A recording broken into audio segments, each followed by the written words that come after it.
E aqui na base de dados, no R, pelo resumo que ele está trazendo aqui, ele tratou a variável default como numérica ou como categórica? O que vocês acham? Ele tratou como numérica, porque ele pegou aqui, né, os quartis, o valor mínimo, mediana, média, máximo. Então, no R, ele reconheceu de forma errada o tipo dessa variável. Nós temos que corrigir isso.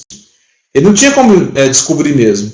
Esse comando aqui que vai fazer isso. Eu estou pegando o campo default do frame chamado DataTrain, e ele está recebendo, essa setinha quer dizer recebe, o quê?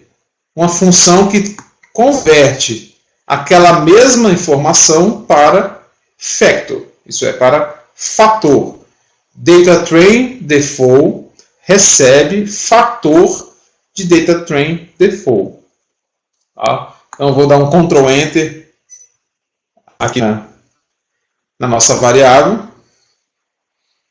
E vou voltar lá na linha 13 e digitar o summary novamente. Olha como apareceu agora o resumo da variável default. A variável default agora está corretamente tratada como uma variável categórica, né?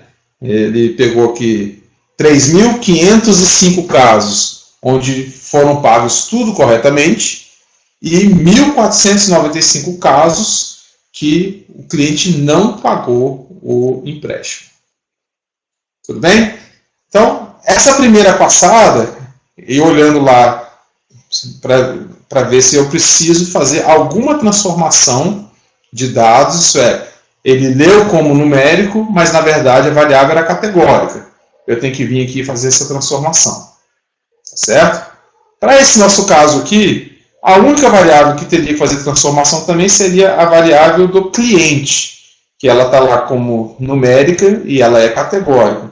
Só que como a gente não vai usar ela na modelagem, né, é um atributo de identificação, então nem vou fazer essa transformação agora. Pelo contrário, mas na frente a gente vai arrancar essa variável do nosso frame. Como é que a gente arranca essa variável de cliente?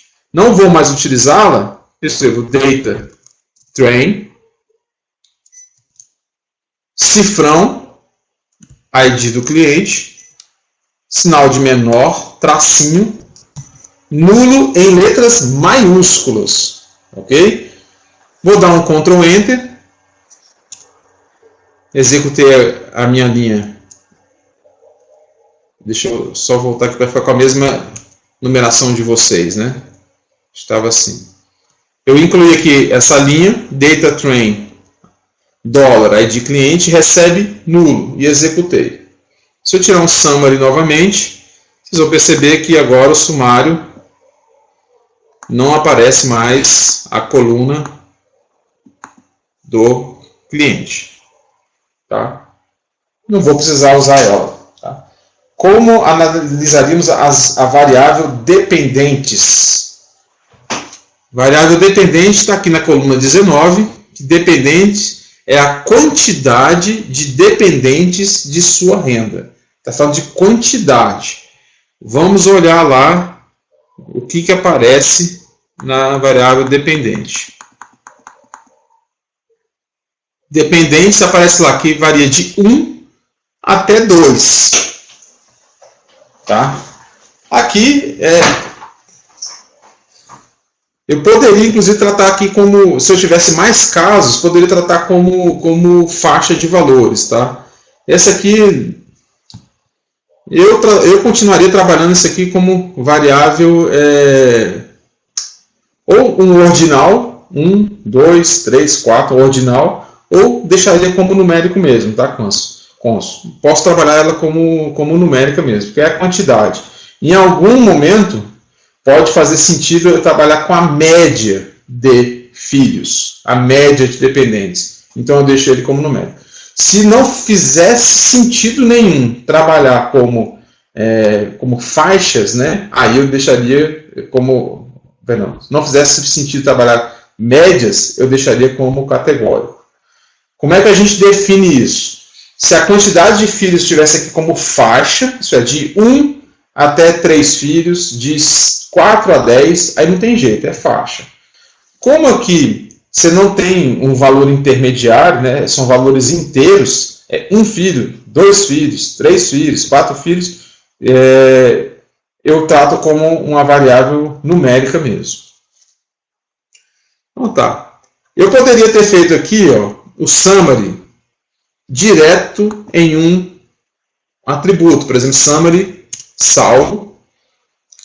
Joguei direto naquela variável, que é a variável categórica, ele me mostra todas as classes e a devida quantidade.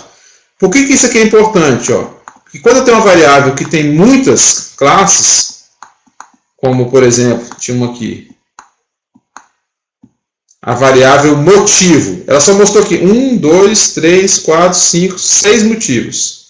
Ela tem um limite de exibição de variáveis aqui. Então, se eu sei quais são os outros, ela vai fazer um resumo, né? Então, aqui summary data.train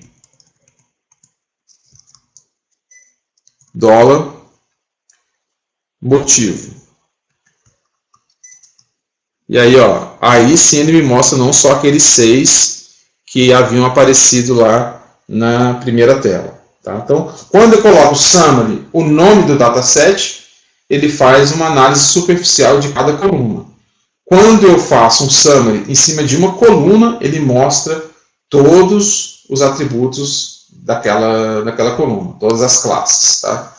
Então, a análise descritiva desse ponto aqui é avaliar se todas as classes que estão aqui são classes conhecidas e esperadas, de acordo com o nosso dicionário que está aqui à direita. Tá joia? Esse trabalho aqui para a gente, então, a gente precisa estar com a análise descritiva concluída no sábado. Tá joia, pessoal? Não é uma questão de fazer trabalho por questão de nota, vamos ter uma prova, não. É pela questão da continuidade do projeto. Uma etapa depende da outra. A gente fez o entendimento do negócio, vai fazer aqui o entendimento dos dados. Para fazer a preparação de dados, eu tenho que fazer uma análise descritiva completa. Então, eu preciso que vocês todos façam. A gente não vai ter uma tarefa para ser entregue, não tem isso. Né? Vocês vão realizar conforme o trabalho que vocês fizerem na análise descritiva e na preparação de dados, vocês vão chegar a modelos melhores ou não, modelos preditivos com alta taxa de acerto ou não, identificando essas pequenas variações na base de dados. Tá bem? É dever de casa mesmo, mas fica um dever de casa até o sábado à noite. Sábado à noite a gente fecha esse assunto aqui. Então, mostrei aqui 2 summaries que são com dados categóricos e vou mostrar esse aqui de duração com dado numérico. Ele mostra aqueles mesmos valores, tá? Não tem diferença para o dado que é numérico no summary. Então, agora vamos para a parte gráfica, que é o box plot. Ctrl Enter no box plot. Vou aumentar agora aqui.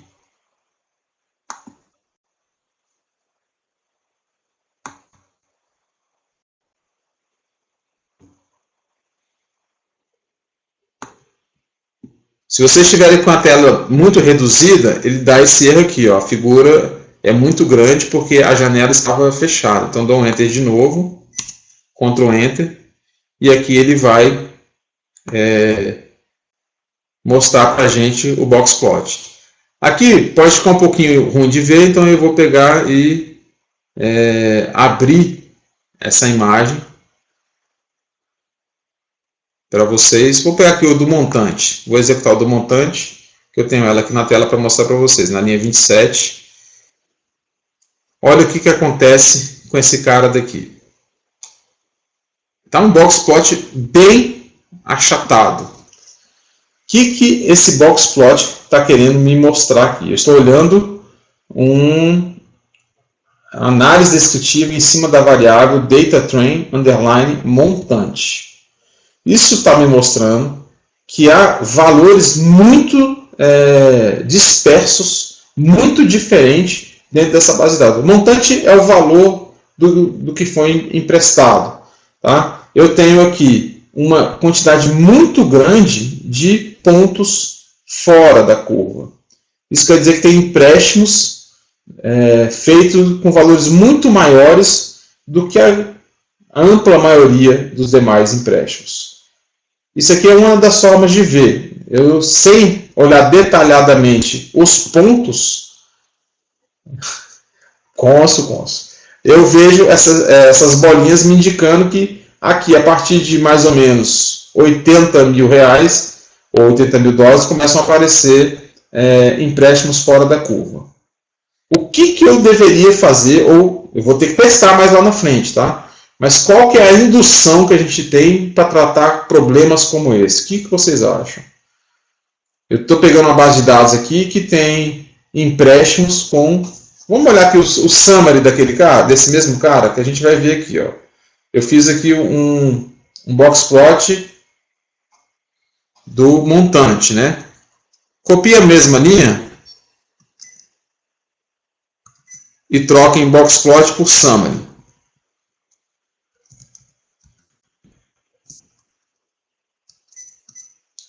Olha só, eu tenho empréstimos de R$250, na média é ali 3.200, mas essa média está influenciada pelos valores muito altos. A mediana está em R$2.300, então são empréstimos de pequenos valores, mas eu tenho ali vários empréstimos ali chegando a 18 mil dólares. Então eu tenho valores bastante distantes da média. O que vocês acham que a gente deveria fazer com isso aqui? Será que é o mesmo público, é o mesmo tipo de empréstimo que está evidenciado aqui nessas informações? Possivelmente, esses pontos fora da curva, primeira coisa que eu tenho que fazer, tem duas alternativas, tá? Eu tenho que verificar se esses valores são reais, se são corretos. Ou se é uma informação que foi digitada de forma incorreta. Se a informação foi digitada de forma incorreta, eu tenho que jogar fora aquele registro. Ok? É um registro que está com falha na sua qualidade, não adianta, tem que jogar fora. Agora, se o valor estiver correto, e eu entrar em contato com um especialista da área de negócio, não, existe sim empréstimo de 18 mil reais aqui, é correto, foi concedido, são poucos, mas existem. O que eu posso fazer? Eu não posso jogar ele fora, senão eu não vou conseguir predizer empréstimos daquela natureza, daqueles valores. Se eu tirar isso aqui da base de dados de treinamento, a máquina não vai saber o que fazer quando chegar um empréstimo com 18 mil reais para ser feito e ele não vai saber dizer se aquilo ali vai ser pago ou não. Então, uma das formas que a gente trabalha outlines ou outliers é separar minha base de dados em duas formas. Por exemplo, pegar aqui, separar no terceiro quartil, dividir o meu frame em operações até R$ 3.972, vai para um lado. Acima de 3.972 vai para uma outra base de dados, e aí nesse momento eu teria duas modelagens para fazer. Uma modelagem para empréstimos de até 3.972, outra modelagem para empréstimos de até 18.424. Essa é uma das alternativas.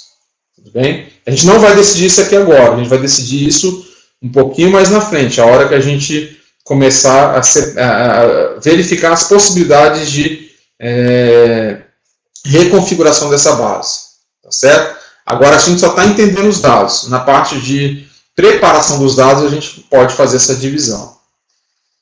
Então, tem três maneiras que eu mostrei para vocês aqui para fazer análise descritiva de valores numéricos. Box plot. Quando eu plotar um box plot, qual que é a minha intenção?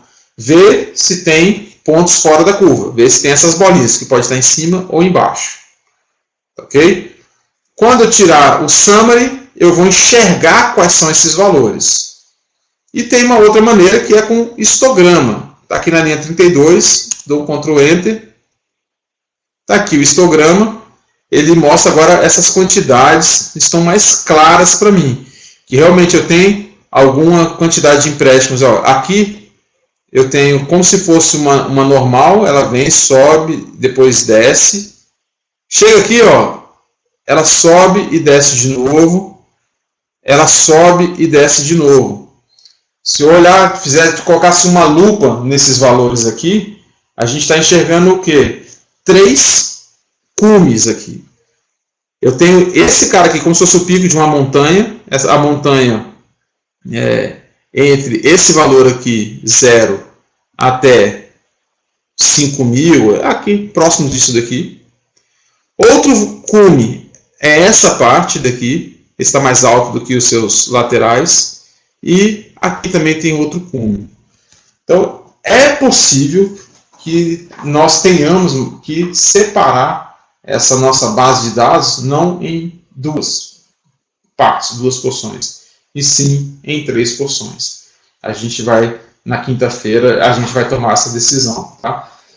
Tem muitas coisas que precisam ser estudadas, pessoal. Aqui no curso, como é uma questão mais voltada para o aprendizado, então eu vou trazer para vocês na quinta-feira algumas estratégias de separação e a gente junto decide para qual delas a gente vai seguir. A gente não vai, de forma extensiva, né, testar todas as possibilidades. Eu vou dizer para vocês quais são e no momento futuro vocês podem usar essa técnica ou não. Aqui estou ajudando vocês a identificar que eu possivelmente vou ter que quebrar essa base de dados porque eu estou com mais de um comportamento aqui dentro dessa base de dados. Para a gente que conhece um pouco do tipo desse negócio de concessão de créditos, é bastante explicável essa situação. Eu vou ter empréstimos que são para coisas simples. Empréstimo um CDC para comprar um eletrodoméstico, vou ter um CDC para comprar um carro, vou ter um CDC para comprar um imóvel. Então, esse pode ser o motivo da gente ter essas diferenças tão grandes. Tá? E olha aqui, eu aqui vou voltar aqui para o boxplot do montante. Aqui eu peguei todos os valores de empréstimos e tirei um boxplot. Eu posso fazer isso quebrando, comparando, vou pôr aqui na linha 34 para vocês verem, com a variável resposta, que é a variável default. Ó, eu faço não apenas agora um boxplot do montante. Eu faço um boxplot do montante comparado com o default. O que isso aqui vai gerar? Ele gera 2 boxplots. Eu mandei ele fazer aqui um boxplot de montante comparado com default. Então, qual é a interpretação desse gráfico aqui? Esse é o boxplot de todos os empréstimos que foram pagos corretamente, e esse outro aqui com 1 é o boxplot de todos os empréstimos que não foram pagos corretamente. O que a gente avalia aqui? Dá para inferir se é uma variável que ela contribui ou não com o modelo. Se os 2 boxplots, tanto para quem pagou como para quem não pagou, eles forem idênticos, isso é, tiverem o mesmo tamanho de retângulo, tiverem a mesma altura do último quartil, do primeiro quartil, tiverem a mesma posição da mediana, é muito possível que a correlação dela seja muito fraca. Okay? Porque mudou o comportamento e não mudou a média desses valores. Então, aqui já é um sinal para a gente que o montante interfere no valor, na decisão se paga ou não paga, porque os boxplots estão diferentes. Todo mundo conseguiu enxergar a diferença entre os boxplots, os níveis são diferentes. Olha a altura que está aqui, dá a impressão que aqui é o seguinte, você vê que o boxplot de quem não paga, ele está mais alto, né? Todas as faixas dele aqui estão mais altas do que os que pagam corretamente. Dá para inferir de que quanto maior o empréstimo, maior a chance de não pagar. Sim, Daniel, tem sim. Tem como colocar grids, linhas, uma determinada marcação, tem sim. E inclusive mostrando quais são os valores aqui no próprio boxplot. Tudo bem? Minha intenção aqui é, a partir de agora, se vocês pegarem qualquer base de dados para fazer análise descritiva, é uma variável numérica, o que vocês vão fazer? Primeira coisa, tirar um summary para ver se existe ali dados faltantes, qual é a distribuição desses valores. Segundo, tirar um box plot e verificar se ele tem outlines ou não. Comparar o box plot daquela variável com a variável resposta. Não quer dizer que eu vou tirar a variável aqui agora não, tá, pessoal? Nesse ponto, não. Nesse ponto, eu vou selecionar as variáveis mais importantes para a predição do meu modelo. Não é porque eu tenha 21 variáveis aqui que eu vou usar as 21. Eu vou levar aquelas com maior relevância. E aqui ó, tem uma forma de a gente tirar o outline do box plot, que é colocando a opção aqui outline false. Vou executar esse cara aqui. Outline false na linha 34. Ela é exatamente como o outro, só que ele omite os dados que estão fora da curva. Ele não arrancou isso da minha base de dados. Ele só não está mostrando aqueles valores no meu gráfico. Isso ajuda a dar uma limpada só visual para eu ter certeza aqui, ó, nesse momento agora, que os box plots são diferentes. A hora que eu tirei o outline, a imagem ficou mais limpa, tirou aqueles pontos fora da curva, e aí realmente eu vejo que aqui, ó, praticamente, olha para cá, olha o texto, não tem nenhum empréstimo acima de cerca de 6.500 que não tenha sido pago. O que dá para interpretar? A máquina interpretaria que como é que fala? Que valores acima de R$6.500, que está aqui, $6.500, vão ter maiores chances de sofrer inadimplência do que os valores abaixo de 6.000 e alguma coisa aqui, tá joia? Qual que é esse 6.000 e alguma coisa aqui? É só tirar o summary. A gente olha aqui o summary do montante. Esse cara ali é o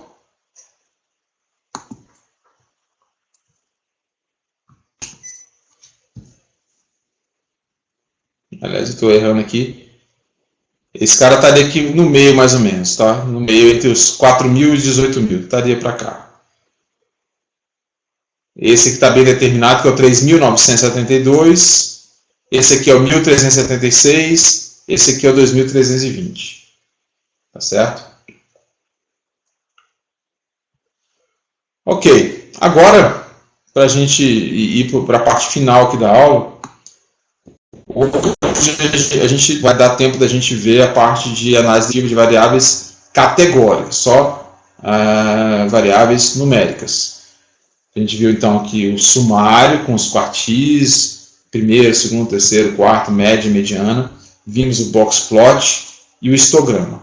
A próxima aqui é fazer o cálculo de correlação dessas variáveis. Correlação entre cada uma das variáveis que está na minha base de dados e a variável resposta e elas contra elas mesmas.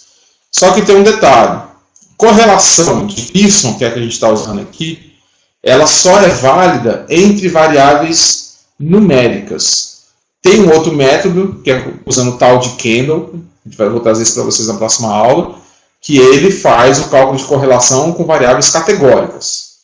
Tá joia? Para fazer cálculo de correlação com variáveis numéricas, perdão, correlação de coeficiente de Pearson, tem que ser com variáveis numéricas. Então, por isso que eu faço essa transformação aqui. Eu venho, transformo novamente a variável default, que estava lá 0 e 1 para numérico. Executar esse cara.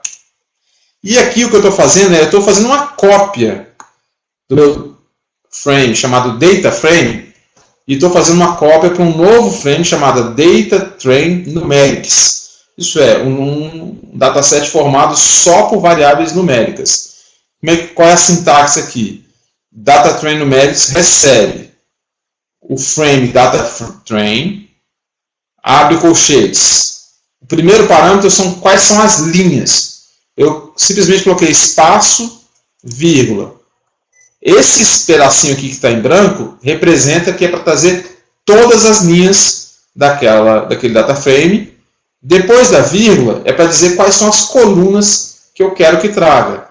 Eu ponho aqui então a combinação com os nomes das colunas que eu quero. O que está fazendo esse comando então? Está criando uma cópia do dataset DataTrain para DataTrain Numerics, mas só com essas colunas aqui: duração, montante, comprometimento de renda, residente desde, idade, quantidade de crédito, dependentes e default. Vou executar esse cara daqui. Essa linha aqui de baixo, ela está limpando, não tem, nesse caso aqui, eu pus sem necessidade, tá? Pelo costume. Porque eu tenho que chegar a tirar qualquer linha que tenha valores não nulos. Tá? Valores nulos, perdão. Você percebe que tem 5.000, olha aqui em cima. A variável DataTrain tinha 5.000 registros e 21 colunas. A DataTrain Numeric tem 5.000 com 8 variáveis. Quando eu executo esse comando aqui, ele executou tirando da minha variável lá numerics todas as linhas que contenham qualquer coluna em branco. Veja que ele continuou com 5.000, então não mudou nada. Não mudou nada a quantidade de registros. Tá? Agora eu tenho que fazer um cálculo da correlação, que é criar uma variável m recebe correlação com DataTrain.numerics. Calcule todas as correlações entre as variáveis do DataTrain chamado numerics usando o método de Pearson, que é o default aqui, tá? Rodei aqui, ele calculou todas as correlações entre cada uma dessas variáveis e jogou na variável m. Agora eu vou mandar plotar essa informação, está aqui à direita.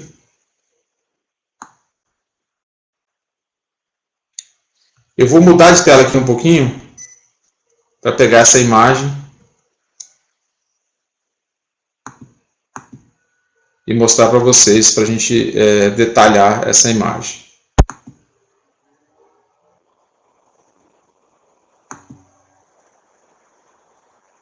Eu não consigo fazer isso aqui agora, tá? Calma aí.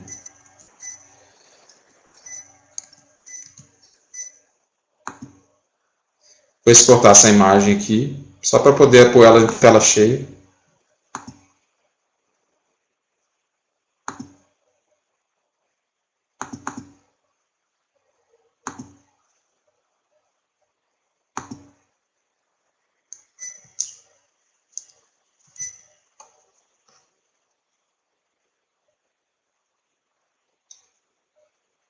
Cadê?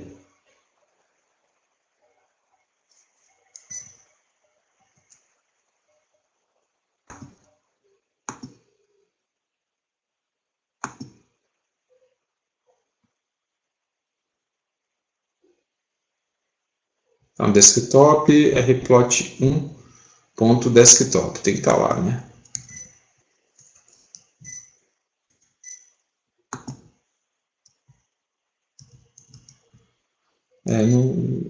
Desculpa, eu não sei o que está acontecendo, não estou achando o meu gráfico. Vai ficar aqui mesmo, deixa eu mostrar para vocês.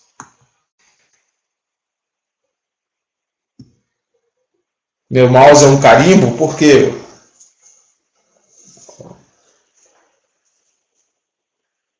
olha só, essa imagem aqui é a imagem da minha matriz de correlação. Como é que a gente lê essa matriz aqui? Tá? Eu pego aqui a variável duração e vejo qual é a correlação da duração com ela mesma, sempre vai ser 1, né? Duração com montante, duração com complemento de renda, duração com residente desde, duração com idade, isso é com cada uma delas. O que importa para a gente aqui é ver a correlação da minha variável resposta, que é a variável default, isso é, que é o que eu estou querendo buscar, em relação às outras variáveis. O que eu estou vendo aqui nessa linha? Aquela tem maior correlação é onde tem a bolinha maior. Então, a variável default, de todas as variáveis que eu tenho aqui, variáveis numéricas, ela tem a maior correlação com a duração do empréstimo. E como está em azul, quer dizer que quanto mais longo o empréstimo, mais chance tem do cara não pagar. Aqui tem uma bolinha menor e rosa, quer dizer que é uma correlação inversa, indireta. Quer dizer que quanto menor a idade, quanto mais novo o cliente, mais chance de não pagar. Quanto mais velho o cliente, mais chance de pagar. Okay? Olhando só as bolinhas, não fica tão claro para a gente ler. Então, por isso que eu tenho aqui na linha 45, só mudo o método de circle para number. E aí, ele vai executar a minha correlação mostrando os números e não apenas aquelas cores. E aqui eu vejo, então, na variável default, o que tem de maior correlação então, é duração, depois montante, depois comprometimento de renda. E eu tenho aqui duas variáveis, que é dependente e residente desde, que está vazio. É grande chance dessa variável sair do meu modelo. Isso não tem correlação nenhuma com o fato de o cara pagar ou não pagar o empréstimo. Então, se isso aqui for verdade, não tem o porquê eu ficar perguntando para o meu cliente há quanto tempo você mora nesse endereço para tomar uma decisão se eu vou emprestar ou não para ele. Ou perguntar para ele quantos filhos ele tem para saber se ele vai pagar ou não vai pagar. Qual é a variação desses valores? Obrigado, Consul. A variação está aqui na esquerda. Esse número, que é o coeficiente de Pearson, ele varia sempre de menos 1, que está aqui embaixo, até mais 1. O que indica correlação são as extremidades. Quanto mais próximo de 1, maior correlação direta. Quanto mais próximo de menos 1, maior correlação indireta. Quem estiver próximo do zero, está apagadinho, então eles não têm correlação, ou a correlação é muito fraca. O range vermelho é porque está com a correlação negativa. Não quer dizer que não tem correlação. Não ter correlação é em branco, é zero. Okay? Muito vermelho, correlação forte, só que indireta. Muito azul, correlação forte, direta. Então, a gente vai aqui, então, além de procurar as variáveis com maior correlação com a variável default, a gente vai evitar variáveis que sejam correlacionadas entre si. Isso quando tiver números assim, acima de 0,9, que não é o caso aqui. A gente tem aqui uma correlação alta entre montante e duração. Só que 0,62 ainda é um valor que não traz tanto problema. Seria problema algo acima de 0,9. Tá? O que quer dizer esse 0,2? Que quanto maior o montante, quanto maior o empréstimo, maior é o prazo do empréstimo. Quanto menor o valor emprestado, menor a duração. Está correto em relação ao negócio. Né? E essa correlação negativa que tem aqui? Comprometimento de renda é inversamente correlacionado com o montante. Quer dizer o seguinte, quanto menor o comprometimento de renda, maior o tanto de valor que eu posso tirar. Se eu estou ali comprometendo pouco a minha renda, então eu posso pegar maiores valores. Se o comprometimento da minha renda é muito alto, tenho que pegar valores menores. Essa é a correlação indireta. Ok? Então, pessoal, assim, para fechar hoje, a gente fez aqui diversas coisas aqui. Deixa eu voltar a tela aqui para mim.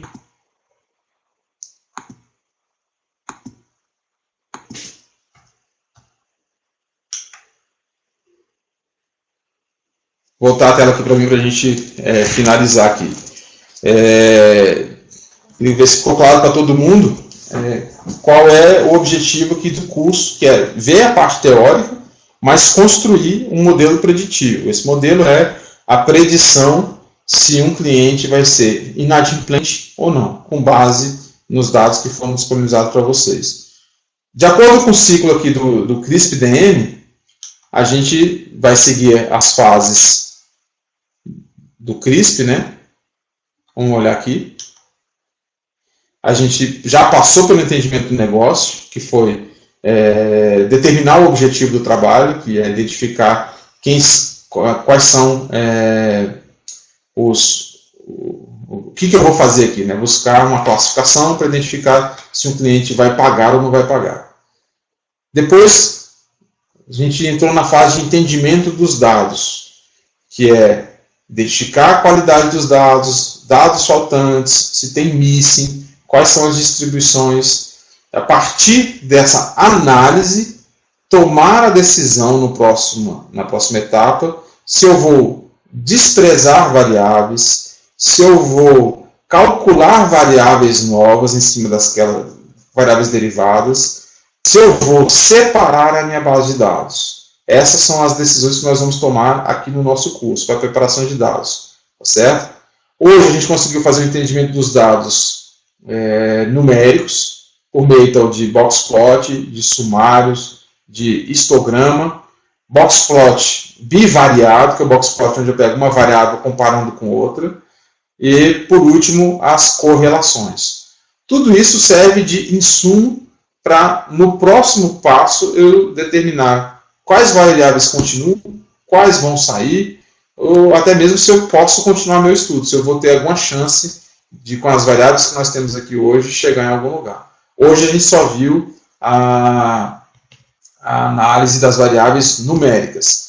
Na próxima aula a gente vai fazer a análise das categóricas, basicamente 2 pontos. A gente vai olhar a quantidade de classes, e aí eu vejo se tem necessidade de agrupar ou não as classes, e a gente vai ver a correlação de variáveis categóricas, usando tal de Kendall. Esse aqui se escreve assim, tal de Kendall. Deixa eu escrever aqui. Tal de Kendall. É o método que a gente vai avaliar para enxergar as correlações entre variáveis categóricas. Tá certo? Missão para a próxima aula, então, o ideal seria que vocês conseguissem fazer até quinta-feira essa análise descritiva dos dados numéricos. Vocês não precisam entregar nada para mim, mas fazer as anotações daquilo que sair do comportamento padrão. Isso é, onde tem outliers, onde tem dados faltantes, se tiver, e anotar as variáveis que têm alta correlação, positiva ou negativa, anotar aquelas que estão com correlação zero, que seria para a gente tirar do nosso modelo. Tudo bem? Até quinta-feira consegue fazer isso daí. A análise descritiva das variáveis numéricas dessa base de dados que a gente mandou para vocês hoje. Dá para fazer?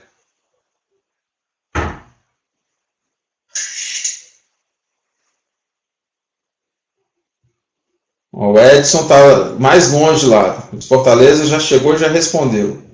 Espero que sim. Ricardo. É importante, tá, pessoal?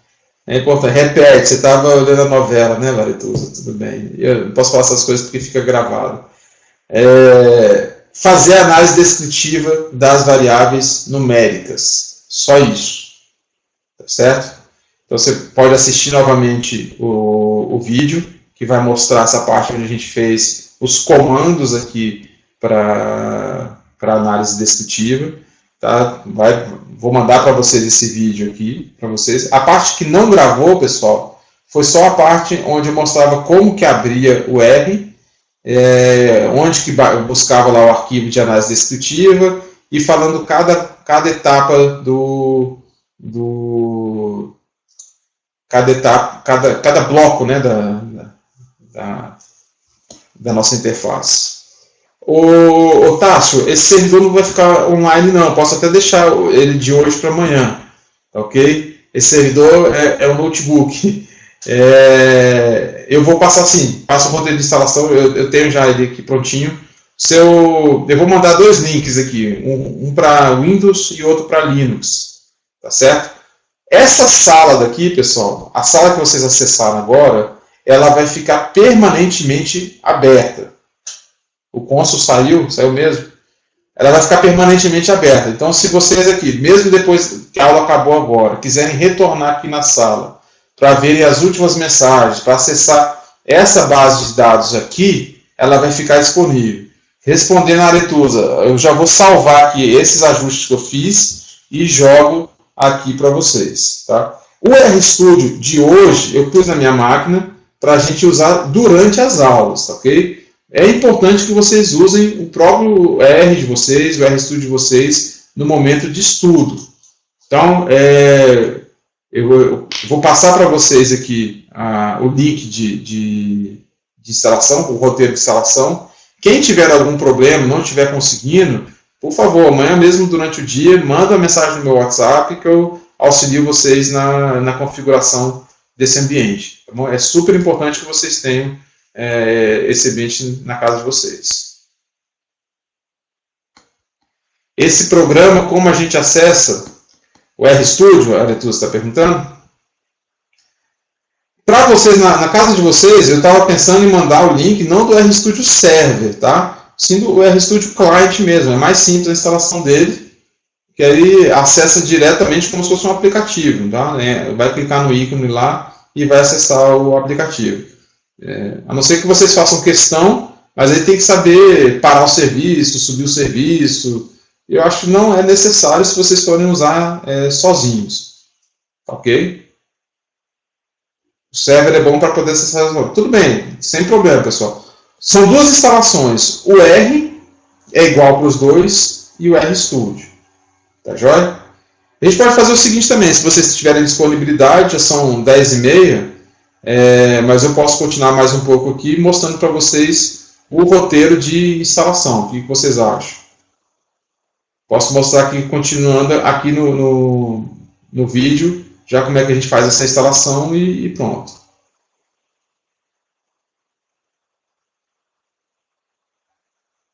Ok? Então assim, vou terminar a aula agora. Fica combinado para quinta-feira apenas a entrega, não a entrega, a realização da análise descritiva dos atributos numéricos, tá joia? E agora eu vou terminar essa aula aqui e vou fazer aqui a demonstração da instalação do R. Ou vocês não vão instalar agora? Se vocês forem instalar agora, eu continuo, senão eu mando só o roteiro por escrito para vocês.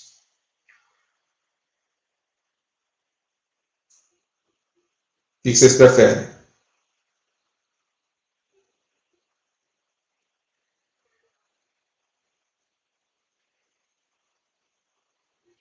Esperando a resposta de vocês.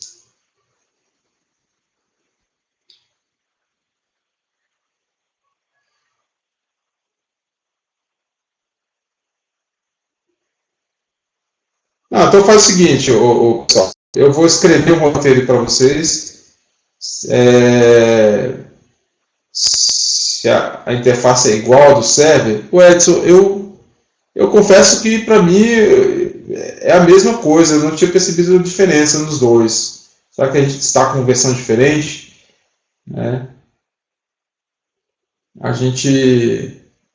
Eu vou escrever um roteirozinho para vocês de como instalar o RStudio. Tá? Ô Aretusa, você chegou a instalar o RStudio na sua máquina, no Ubuntu?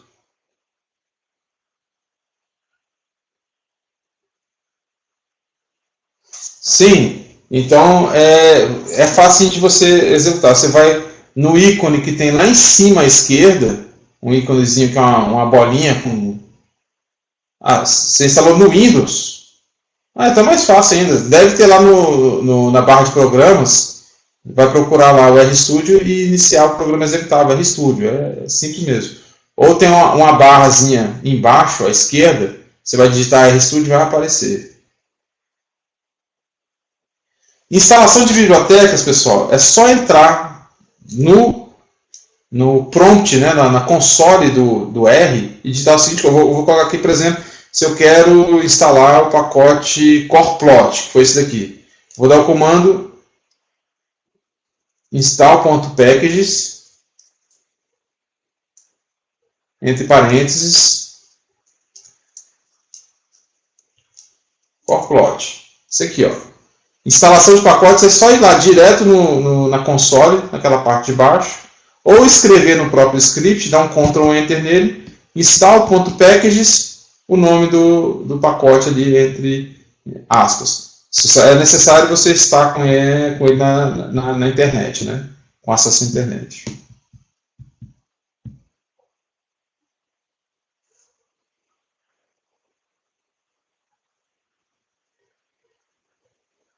Ok, pessoal? Muito obrigado e qualquer feedback, por favor, por gentileza, não dá trabalho, tá? Qualquer feedback, por favor, manda direto aqui no meu WhatsApp, conversa comigo, porque o curso é feito para vocês, beleza? Então, algum ritmo que queira um pouquinho mais rápido, alguma outra explicação que não tenha ficado tão clara, entre em contato comigo, fala, não deixa passar isso daí. É muito rápido, são 3 semanas, vai ser produtivo, mas vai ser bastante suave. Ok? Então eu vou só encerrar a gravação, e o evento vai continuar aberto, tá? Para que você, durante essas 3 semanas, possa acessar novamente essa sala e baixar esses arquivos compartilhados. Mesmo que não tenha ninguém na sala, esse ambiente vai estar disponível para vocês baixarem os demais materiais. Beleza? Então, boa noite, pessoal. Obrigado pela presença de todos e até quinta-feira. Amanhã eu mando o roteiro para vocês. Abração.